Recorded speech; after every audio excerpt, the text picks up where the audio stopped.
Bonjour tout le monde sur la chaîne Bookish Bullish. Aujourd'hui vidéo très spéciale. Vidéo spéciale, on est mardi en milieu de semaine car je vais vous présenter ma palle du loup-garou, du challenge loup-garou littéraire. Donc vidéo à thème. Donc ce loup-garou littéraire est organisé par Opaline. Donc si vous voulez de plus amples détails, ce sera mieux parce que moi vous allez rien comprendre sur la mienne. Je vous mettrai son lien de vidéo de présentation du challenge dans la barre d'infos. Voilà, faut savoir que ce challenge est tiré du jeu de société Le Loup-garou, qui est très connu. Et voilà, en faire un challenge littéraire, c'est carrément génial. J'ai trouvé cette idée géniale. Donc ce challenge se déroule du 16 mai, donc il a déjà commencé. Et il va finir le 30 juin. Donc on a tout le temps quand même. Donc, il sera parti en deux teams qui à la fin vont on va lire de plus en un nombre de livres le plus élevé possible pour à la fin qu'il y ait une team qui gagne. Donc chaque catégorie de ce challenge a des points et voilà. Vous irez voir la vidéo d'Opaline, hein. Je vous le reprécise à chaque fois parce que moi voilà. Donc il y a la team villageois qui est plus dans le sens du bienveillant, etc. Il y a la team loup-garou qui va être la mienne car j'ai plus des livres un peu sombres. Donc ça c'est un peu imposé à moi.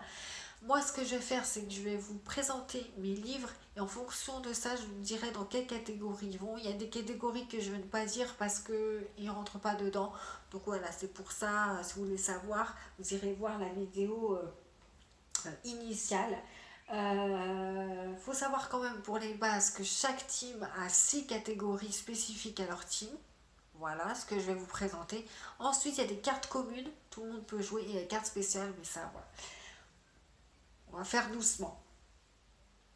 Voilà, donc on va commencer sans plus attendre. Donc, première catégorie de la team loup-garou, c'est loup-garou. Lire un livre qui met en scène un anti-héros. Donc là, je continue sur ma lancée, ma saga, le tome 3 de Hannibal. Hannibal, tout simplement, de Thomas Harris. Quel anti-héros sur Hannibal, hein? On peut pas mieux faire. Ensuite, il y a le grand méchant loup. Il faut lire un livre où la mort est présente. Alors ce livre, comme il est déjà commencé, le challenge, je l'ai déjà lu. Je vous en parlerai dans un bilan lecture. 100 pages blanches de Cyril Massaroto. Voilà, donc on est avec un jeune homme qui reçoit l'héritage de son grand-père, donc défunt, donc la mort est présente. Ensuite, lire L'enfant sauvage avec un enfant, enfin pas un enfant, un personnage au passé trouble ou douloureux. Donc là j'ai mis 2 livres parce que je ne sais pas trop si Gatsby le Magnifique, j'ai entendu dire oui qu'il aurait un passé trouble, de F. Scott Fitzgerald, et oui c'est un classique, ou Terra Eden, l'enfant qui ne parlait pas. Donc en fait Terra Eden, son véritable métier c'est psychologue, elle est professeure éducatrice de jeunes enfants. Et voilà, c'est pas un témoignage, mais elle raconte un de ces cas un peu romancés, mais romancés pas au sens fleur bleue du terme. C'est très très dur. J'avais déjà lu L'enfant qui ne pleurait pas et ça m'avait bouleversée. Donc voilà, elle s'attache à une petite fille de 8 ans murée dans son silence. Donc voilà, j'ai mis dans cette catégorie de l'enfant un peu au passé trouble, malgré qu'elle soit jeune, elle a quand même un passé assez trouble. Ensuite, Le Chasseur, livre qui parle de vengeance. Donc j'ai mis Le Roi des mensonges de John Hart. Je crois qu'on va être avec un homme qui va venger la mort de son père. C'est un thriller, je ne suis pas sûre, c'est pareil, cette palle n'est pas exhaustive. De toute façon, je ne dirai pas tout comme je vous ai dit parce qu'il y en a trop. Donc si je vois que le livre ne rentre pas dans le thème, bah ça serait dommage, mais comme j'aime pas abandonner les livres, je continuerai, mais bon. Donc voilà. Donc c'est là que je pêche un peu. Il y a les 2 catégories restantes qui sont l'abominable sectaire, où il faut lire un livre avec des opinions tranchées, où l'auteur est tranché dans son message. Et les joueurs de flûte, lire une intrigue avec des jeux d'influence, de manipulation, d'enjeux politiques, entre le bien, le mal, etc. Donc là, je pêche complètement. Donc j'ai 3 livres en ballottage, je ne sais pas du tout de quoi ça parle. C'est le jeu de la damnation de Clive Barker. Je crois qu'on est au temps de la guerre. Donc ça va se transformer en horreur. Hein. C'est un livre d'horreur. Je ne sais pas si ça rentre dans ces 2 catégories-là. Il y a aussi le barrage sur le Nil de Christian Jacques.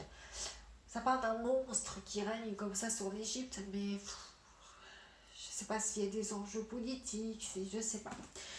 Et il y a aussi, celui-là j'ai très envie de le lire, Elif Shafak, l'architecte du sultan. On est à Istanbul au XVIe siècle et on est avec un petit jeune homme qui débarque dans une ville inconnue. Et avec son compagnon, il a comme compagnon un magnifique éléphant blanc qui doit offrir au sultan Soliman le Magnifique. Donc on parle de l'Empire ottoman, de sultan, donc je ne sais pas voilà, si ça rentre dans un livre aux opinions tranchées ou dans la catégorie jeu d'influence, manipulation, etc. Ces 2 catégories, je verrai ces livres, si rentre dedans, je pêche. C'est bête parce que c'est les 2 catégories qui comptent le plus de points. Donc voilà, je passe aux cartes communes. Donc première carte commune, c'est le loup blanc. Lire un one shot, donc là il y en a dans ce que vous avez vu. Ensuite, une petite fille, la petite fille lire un livre jeunesse. Donc j'ai mis le joueur de flûte de Hamelin de Jay Asher. Voilà, et aussi le perroquet qui bégayait d'Alfred Hitchcock, qui rentre aussi dans la catégorie le corbeau, lire un livre avec un oiseau sur la couverture. Voilà. Ensuite, il y a le pyromane, lire un livre avec les personnages qui rencontrent des dangers. Donc là, dans les livres qui sont passés, il y en a forcément. Ensuite, les 2 sœurs, une duologie, enfin lire un livre appartenant à une duologie, je n'en ai pas, je passe mon tour. Pour l'oiseau sur la couverture, il y a aussi le cercle de la croix de Ian Pierce, ici. C'est un roman noir, vous avez vu le pavé, je ne sais pas si j'aurai le temps de le lire. Ensuite, il y a une couverture cuivrée, je n'ai pas. Il y a l'ange ensuite, il faut lire un SFFF, et ben écoutez, j'avais lu Le Pistolero, le tome 1, là c'est le tome 2, les 3 cartes de Stephen King, le tome 2 de La Tour Sombre, qui est de la SFFF. Ensuite, L'infecte-père des loups, qu'il faut lire un livre qui parle de maladie ou de contamination. C'est ma lecture actuelle, j'ai plus que 10 pages, donc La peau sur les os de Stephen King, qui est pile poil dans le thème. Donc là on est avec Billy Halleck qui perd du poids, vraiment exagérément, on ne sait pas pourquoi. Simplement il perd du poids suite au fait qu'il a accidentellement renversé une vieille mama gitane. Et il se demande qui l'a tué. Et il se demande si ces gens-là ne lui ont pas jeté un sort. Voilà. C'est un maléfice, un cancer, etc. Voilà. En tout cas, ça rentre dans la catégorie. Ensuite, il y a le montreur d'ours. Il faut lire un nouvel auteur pour moi. Donc là, il y en a beaucoup, comme John Hart, Cyril Massarotto, etc. Ensuite, il y a le bouc émissaire, lire un livre que tout le monde déteste. Donc j'ai mis Anne Rice, Les infortunes de la Belle au Bois dormant, le tome 2, La punition. J'avais lu le tome 1, L'initiation, et c'est vrai que c'est mal réputé parce qu'Anne Rice, mais elle a été pêchée sa housse, c'est très trash au niveau sexuel. Faut s'accrocher, faut vraiment s'accrocher. Et je me demandais si j'allais lire, mais c'était franchement l'occasion pour le lire. Donc voilà, et il rentre aussi dans une autre catégorie qui est le comédien, qu'il faut lire une réécriture. Voilà. Et puis, dernière catégorie, dernière carte commune, le chien-loup. Il faut lire un personnage, un livre dont le personnage va faire un choix important. Donc il y en a sûrement dans ce qui est passé. Ensuite, il y a les cartes spéciales.